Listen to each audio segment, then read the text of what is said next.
Welcome back to episode number 7 of Agency Toolbox. I'm your host, Gray McKenzie, and today we are talking about file management solutions. This is always a fun topic. So I'm going to explain to you guys why my agency GuavaBox eventually chose Google Drive over Dropbox for file sharing, even though we started out using Dropbox.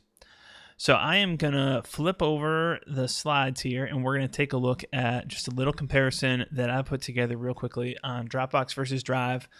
But before we dive into the decision to use one or the other, I'm assuming that pretty much anybody who's listening to this right now, watching this video, is already using one of these tools or a similar tool like Box to store and manage your files at your agency. So these are things like your internal files, everything that you need from marketing to operations to sales to finance to HR, all of that information, and also all your client files. So in the next episode of Agency Toolbox, episode number 8, we are going to walk through the exact file manager structure that we have set up at GuavaBox to give you guys something to work off of, compare what you currently have to that model that we're using right now. But I'm assuming that you already have one of these systems in place to manage all those files in one place to keep everyone on the same page and for sharing reasons. So let's dive into why we wound up using Dropbox versus Drive, and hopefully this is going to help you make the decision for your agency, whether stick with what you've got, switch, and I'm not necessarily saying that Drive is better for everybody. When I look at Dropbox versus Google Drive, obviously both of them are relatively inexpensive file sharing solutions that allow you to share different folders, that allow you to drag stuff from your desktop directly into folders that will sync with the cloud, and they both have awesome mobile apps that you can use to access your files on the go, all that kind of stuff. And they both handle a wide range of files, text documents, images, video files, pretty much anything that you want to upload, you'll be able to throw into one of these systems and then access elsewhere. So a couple things that I really liked about Dropbox and miss now that we're using Google Drive. And one of those, probably the biggest one, honestly, for me, is the Selective Sync features.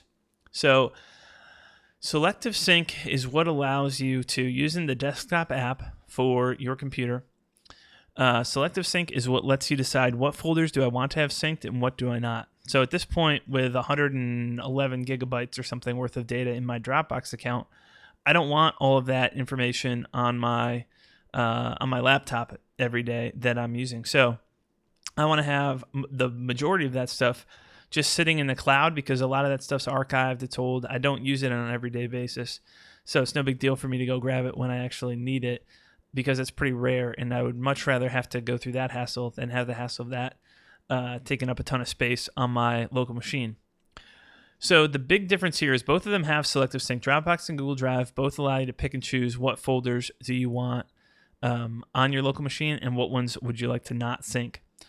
The big difference is that folders that are inside of folders, so subfolders. So if we have one folder that's called client files, and inside of that we've got client A, client B, and client C. In Dropbox, I can choose I only want client B synced and I don't want client A or C. Drive, I can't do that. If I'm going to sync a parent folder, I get everything that's underneath that.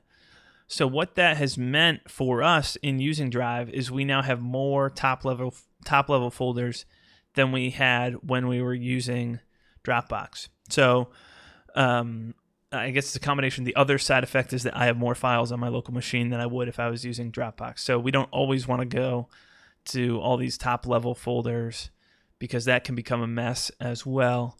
So there are folders that are on my machine right now that I really never access, but I care about other things that for some reason we made the choice to use subfolders in Drive, and we'll get into that more in episode number 8. So that's number 1. That's a big pro for Dropbox. I like the desktop better with Dropbox. You can see you can get alerts on what files are being updated, and you can just click on the little icon in the top of your window on your machine. I use a Mac, and see what files have synced lately, or if someone shared something with you, access that right away. Now Google Drive has notifications too. I'm just not as used at this point to checking it and seeing what files someone just uploaded. So if I'm trying to see a mock-up, rather than forcing someone to send me a link, if they just saved it in Dropbox, a lot of the times I can just grab it directly from the Dropbox drop down. This is a pretty minor concern, but it's something that I do prefer about Dropbox over Drive.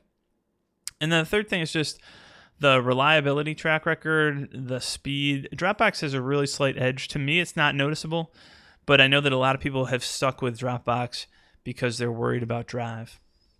So those are kind of the three reasons why you would choose Dropbox over Drive, or three of the reasons.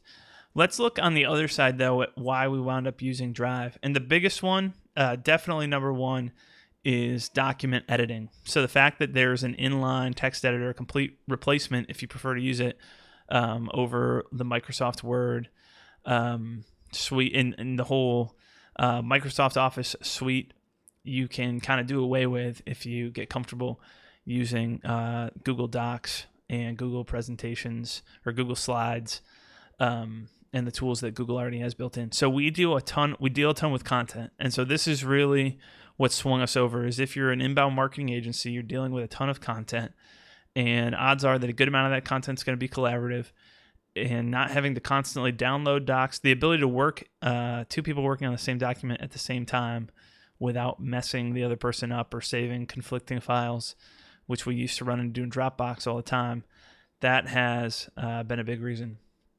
Integrations, these are somewhat related. So we use a lot of Gravity forms through WordPress installs to gather content from clients. After almost every call, if we're building a game plan for a client, the client's going to have a homework assignment where they're going to have to fill out a form. And it's not always just forms, but that's one of the big things. And so we can using Zapier, we can grab that information and pull it right into a document that we're actively working on inside of Google Drive. We also use HubSpot and the ability to draft a blog post inside Drive and zap it up to HubSpot, or have a client do that, is something that can be really handy. So the other thing is Drive is obviously, because it's native, it's got a superior integration into things like your Google, into your Gmail and the other Google applications that you're using. So I prefer the integrations of Google Drive versus Dropbox. They both have awesome integrations. If you're looking at at different platforms that do file management and have links in from the different services, if you see one, odds are you're going to see the other. Dropbox kind of got out in front before Drive, so I think that Dropbox right now has a little bit of an edge because they're a little bit farther along as a product than Drive. The third thing, this did not really factor into our decision-making process, and it probably won't for you, because the reality is that the value in those files is worth far more than these services cost.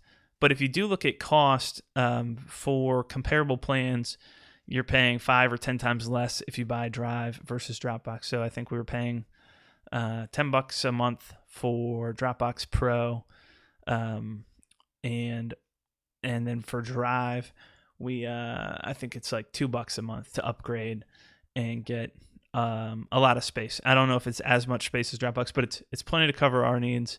And I can grab a link to that information and throw it in the show notes, which will be at doinbound.com/toolbox.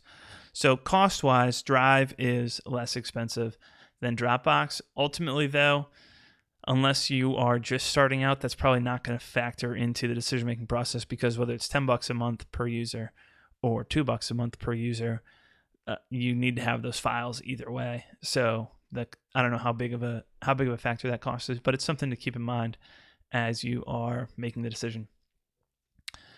All right, well, I'm going to stop talking there and let you guys do some more research, think about this. If you have thoughts, I would love to know what your agency is using right now and how you're using it, or if you have any questions. So if you could drop me a note at gray@doinbound.com. I'd love to hear what you're using, give you any tips that I've learned, and pick up any from you to share with the audience. And in the next episode number 8 of Agency Toolbox, we're going to dive into what that file management structure that we have set up for our agency, what that looks like. All right, I will see you next time. Have a great rest of your day, and I hope that this video podcast, is continuing to make your life more efficient and more effective, and we will see you soon.